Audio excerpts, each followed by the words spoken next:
What's up, everybody? Thanks for clicking over and welcome back. If you're new here, my name is George and this is my channel where I like to share my gaming projects with you. Today I'm tackling a project that I've been thinking about since the summer of 2020 when I picked up my first CRT since 2008. I had just put together my Mister and I knew I wanted to game on an RGB screen, but I didn't want to spend hundreds of dollars getting a PVM. So I picked up this Sony with the intent of modifying it to accept RGB. But then I got a set of component cables for my Mister, and I kind of got worried that I would mess this TV up doing the RGB mod, and then I would have to go back to gaming on a flat panel display. Fast forward a year or two, I picked up this RCA off the side of the road. I had also picked up a Sega Genesis, which natively outputs RGB, but doesn't have S-video or component.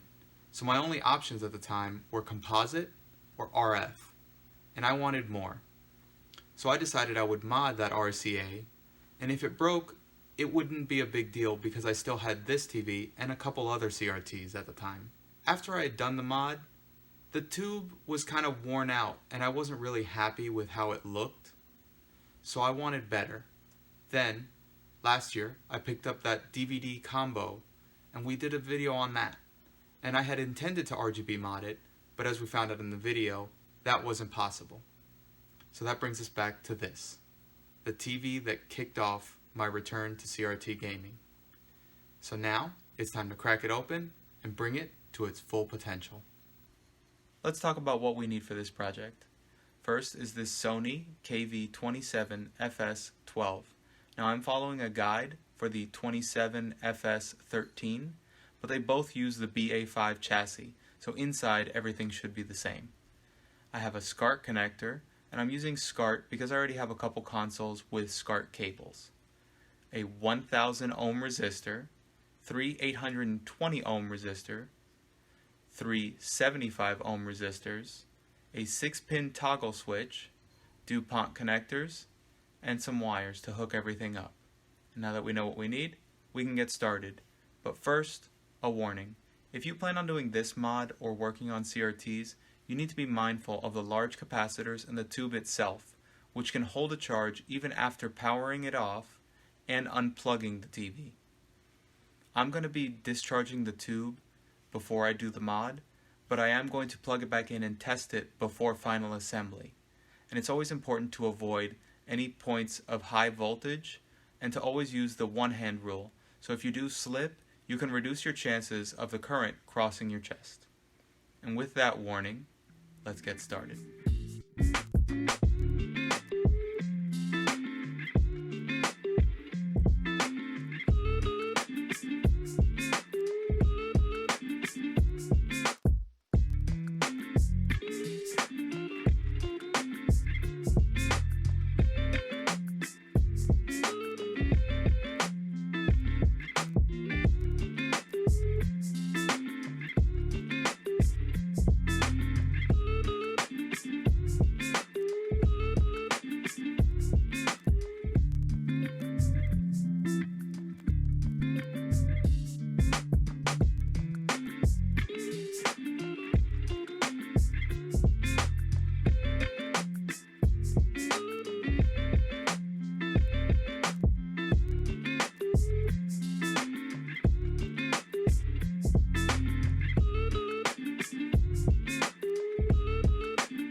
Alright, now that we've got the cover off, we need to discharge the tube.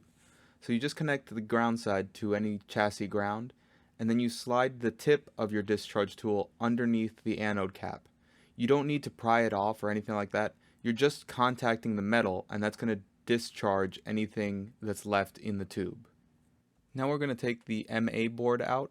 I disconnected all of these just to make it so I could move the board around however I needed to get the shots, but you don't need to. There's actually a service position. Now this board is where we're going to be putting our RGB and our sync and our 5 volts. This connector on the top, it does not come off, and this is the bottom where we're going to be doing all the work. Throughout the set, there's these cable ties, and it helps to take some of them off so you can position the board the way you need to solder to it. Just take a picture before you take them apart so you can remember where they go. These two bundles right here go up to the speakers, and I felt like they weren't quite long enough to get into the service position with them connected, so I just unplugged it. You'll notice that the connector is red, and the connector on the A board where it goes into is red, so it shouldn't be too hard to keep track of it. On the right side of the A board, when looking at the back of the unit, there's a small clip you need to press down so you can slide the board out of the channel it's in.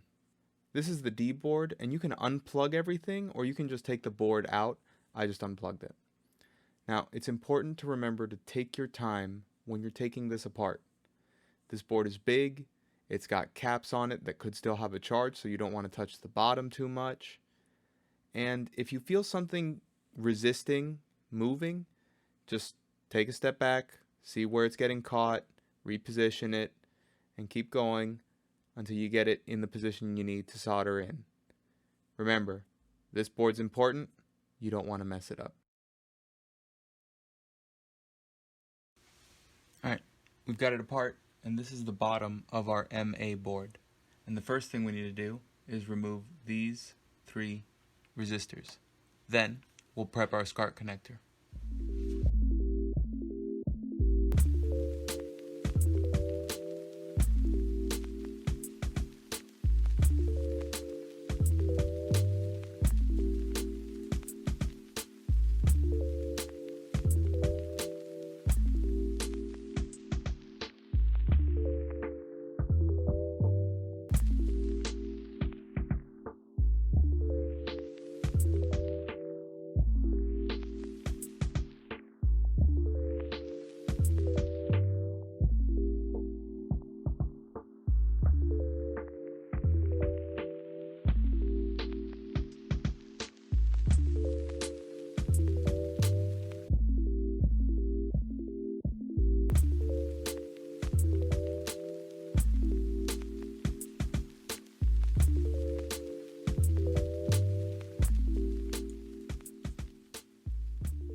Now we're going to set up the DuPont connectors, and for this first one I didn't twist the strands. That makes it a lot easier. I kind of struggled getting them all straight, but you do want to just kind of fold it in half, and that makes it so it's a little bit thicker where you're putting the crimp for the terminal. And once you've got that all set up, should look like that, you grab your terminal and you're going to put it in the crimper. This is just the one that came with the kit that I got. And you set it up so that the terminal is in there being held by the crimper but not crushed. Take your wire, stick it in the back side, and you want it to just poke out of where the terminal is going to crimp so it can grab just the copper. Squeeze it down, and it should look a little bit like this. So now let's do all the other ones, and then we'll solder them.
Okay, before we move on, let's cover what we just did.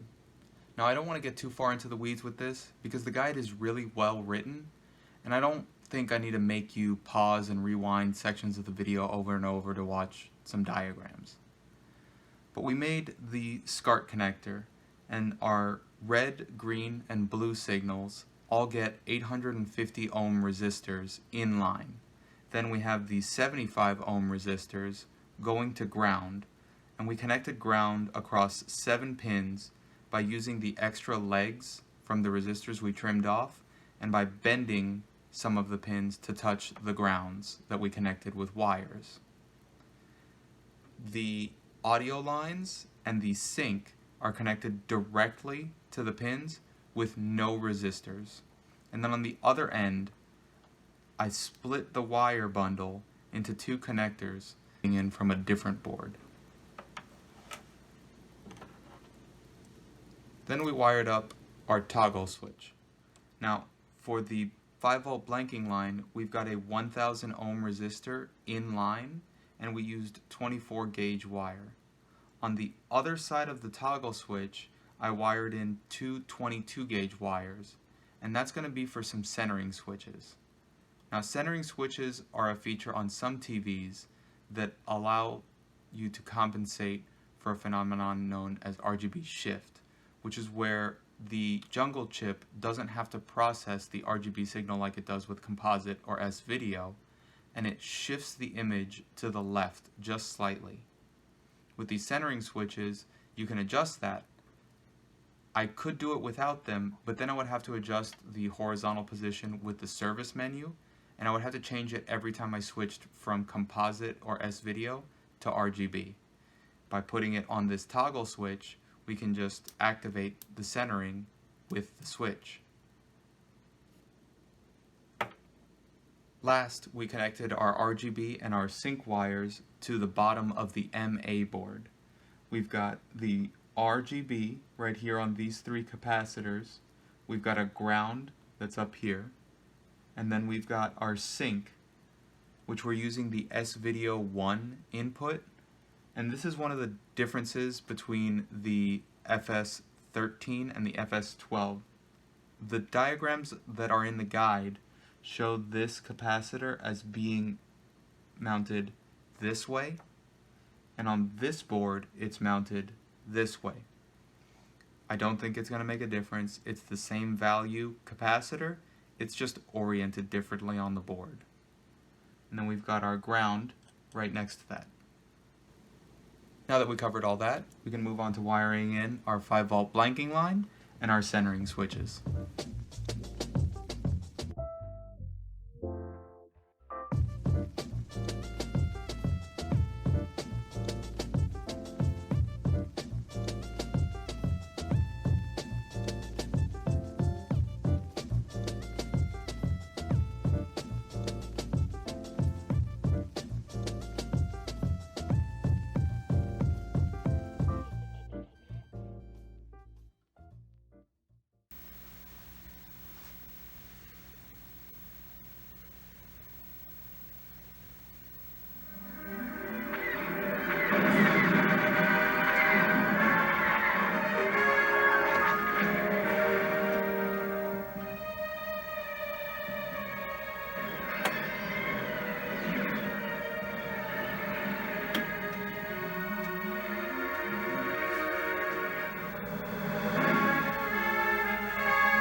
With all the wiring out of the way, and having tested it, the only thing left to do is cut 2 holes in the case and put it back together.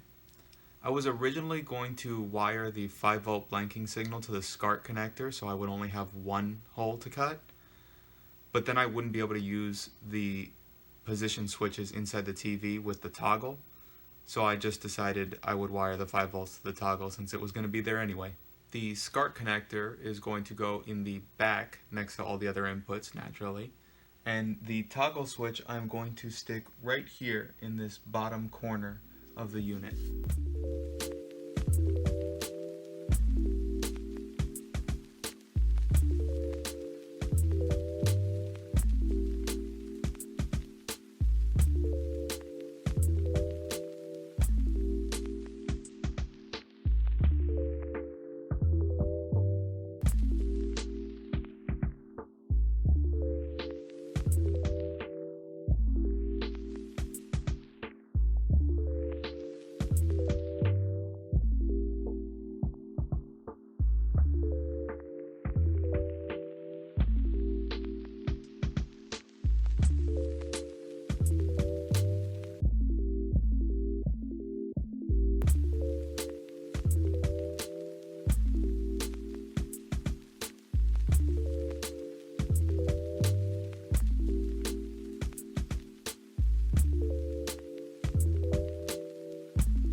Okay, hold up.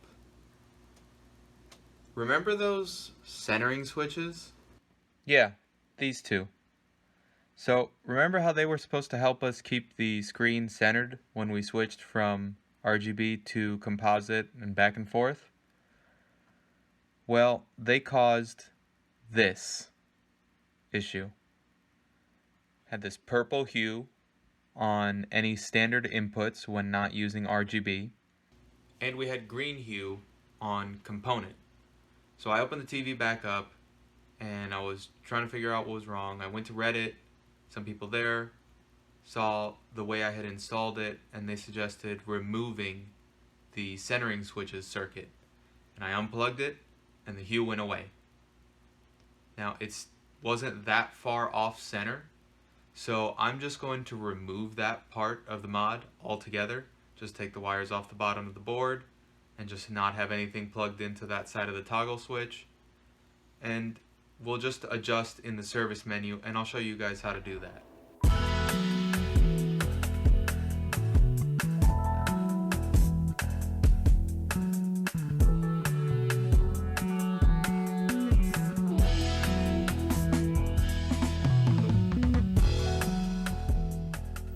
Okay, so we've got it back together and we've taken care of our color issue. Now we just have to recenter the image, and we're also going to resize it a little bit to get more of the viewable area visible. And to do that, we need to enter the service mode. Service mode on this TV and most Sonys, you start by having the TV off, and then on your remote you're going to hit display 5 volume up power, and it should pop up. It's going to be displaying the same image, but as you can see here, we've got service. Now this is our service menu. Now we're only going to adjust 4 things. There's a lot of stuff in here. If you don't know what it does, don't adjust it. When you do make adjustments, write down what the original value was before you change it. That way, if something goes sideways on you, you can always just revert back to what the original settings were. You won't have an issue anymore.